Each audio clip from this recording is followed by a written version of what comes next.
ரொம்ப சிம்பிளான பட்டாணி குருமா இன்ஸ்டன்ட் பாட்டில் எப்படி வைக்கிறது அப்படின்னு தான் பார்க்க போகிறோம். பிகினர்ஸுக்கு இந்த வீடியோ ரொம்ப யூஸ்ஃபுல்லாக இருக்கும். ஸோ ஸ்கிப் பண்ணாமல் பாருங்கள்.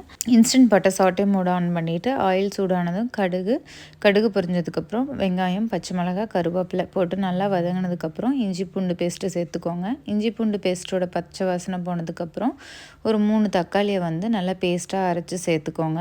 தக்காளி இந்த மாதிரி பேஸ்ட்டாக அரைச்சி சேர்த்தும் போது பார்த்தீங்கன்னா கிரேவியோட கன்சிஸ்டன்சி பார்க்கவே ரொம்ப சூப்பராக இருக்கும். தக்காளியோட பச்சை வாசனை போனதுக்கப்புறம் மஞ்சத்தூள், மல்லித்தூள் 2 டீஸ்பூன், அதுக்கப்புறம் கரம் மசாலா 1/2 டீஸ்பூன், கறி மசாலா தூள் இருந்தது அப்படின்னா அது 1 டேபிள் ஸ்பூன் சேர்த்துக்கோங்க.